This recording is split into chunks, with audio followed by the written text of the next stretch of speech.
আসসালামু আলাইকুম, welcome back to my channel and new video. ছেলেকে নিয়ে বের হয়েছি, ওর 4টায় কোচিং, আমরা 3:30টায় রওনা দিয়েছি। এখানে হুট করে কোচিংটা দিয়ে দিয়েছে, শনিবারে দেওয়ার কথা ছিল, অথচ একটা SMS দিল যে 4টা থেকে কোচিং। কিছু করার নেই, ওকে নিয়ে বের হয়েছি। কোচিং শেষ করে বাসায় এসেছি, এসে দেখি বাচ্চাটা একদম বিছানা কাঁথা সব উলটপালট করে রেখেছে। তো আমি এগুলো পরিষ্কার করে একটু ঠান্ডা পানি খাবো, এসি দিয়ে দিয়েছি। বাইরে তো প্রচণ্ড গরম। বাইরে থেকে এসে পরিষ্কার করে নিয়ে ঘর দরজা পরিষ্কার করে নিয়ে একটু বসবো আমি এখানে, ঠান্ডা পানি খাবো। আর এই ভিডিওটা সকালবেলাকার ভিডিও। আমরা 3জন উঠেছি, ছোট ছেলেটা উঠেছে সকালেই, ওর বাবা, আমি আর ছোট ছেলেটা। ভাবলাম 3জনে চা খাবো। ওর বাবা মূলত বাসায় চা খায় না, খুবই কম খায়, তো আজকে বললাম না ও চা খাই। তো চা খাচ্ছিলাম, কিন্তু ছোটটা এসে ঢেলে ফেলে দিয়েছে গুঁতা দিয়ে চাটা, আর আমি খেতে পারিনি, শুধু ওর বাবাই খেয়েছে। ওরটাও খেতে পারে নাই, আমারটাও আমাকে খেতে দেয় নাই, ফেলে দিয়েছে। টেবিলটা আমি গুছাই নিব, গুছাই নিয়ে আমি রান্না করতে যাব। আজকে গরুর মাংস রান্না করব। আর আমরা তো এখন ডেলি বাজার করে খাই, ফ্রিজের তো সবই নষ্ট হয়ে গিয়েছে। যতদিন না ফ্রিজ ভালো হবে এতদিন এইভাবেই ডেলি বাজার করে খাবো। তো যতটুকু লাগবে আমি বেটে নেব মাংসর জন্য।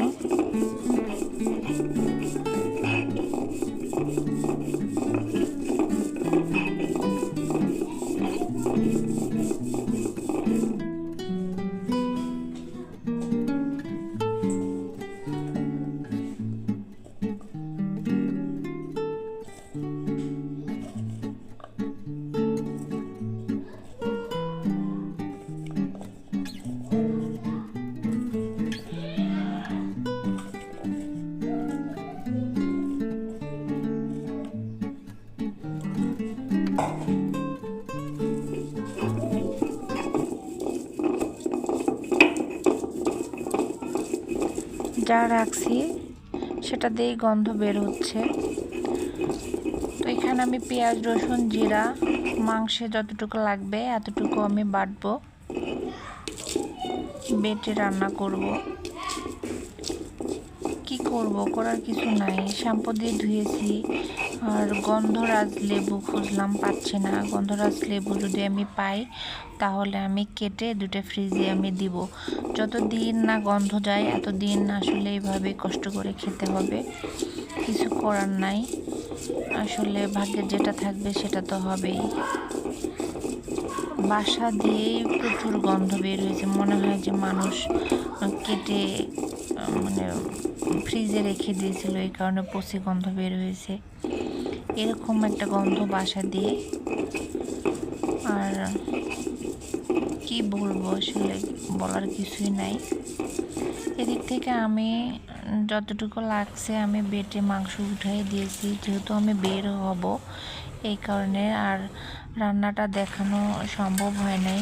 এদিকে আমি গরম পানি উঠিয়ে দিয়েছি, মাংসটা কষিয়ে এসেছে। গরম পানি দিলে মাংসটা আরও একটু বেশি তাড়াতাড়ি সিদ্ধ হবে।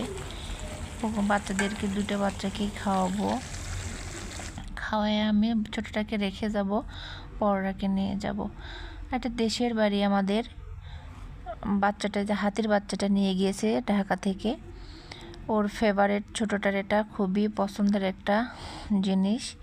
ওর প্রচুর পান্ডা, তারপরেও এটা নিয়ে ঘুরবে ফিরবে, খাবে, ঘুমাবে, সব একে নিয়ে। তো ময়লা হয়ে গিয়েছে, যেহেতু গ্রামের বাড়ি, এখানে ওখানে যায়, ধুলাবালি ময়লা লাগে। তো ভাবলাম যে ওকে একটু পরিষ্কার করে সাবান দিয়ে ধুয়ে মুছে রোদ্রে শুকায়ে নিয়ে যাই।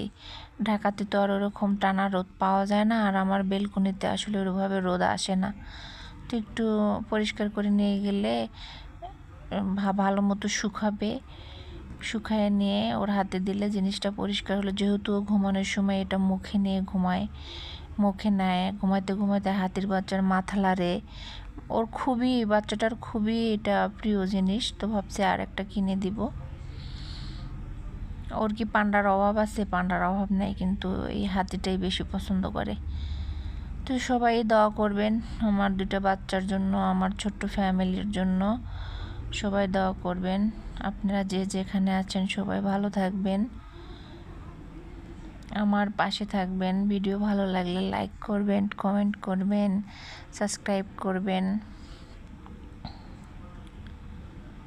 পাশে থাকা বেল আইকনে ক্লিক করবেন, তাহলে আমি ভিডিও দিলেই আপনাদের কাছে নোটিফিকেশন চলে যাবে।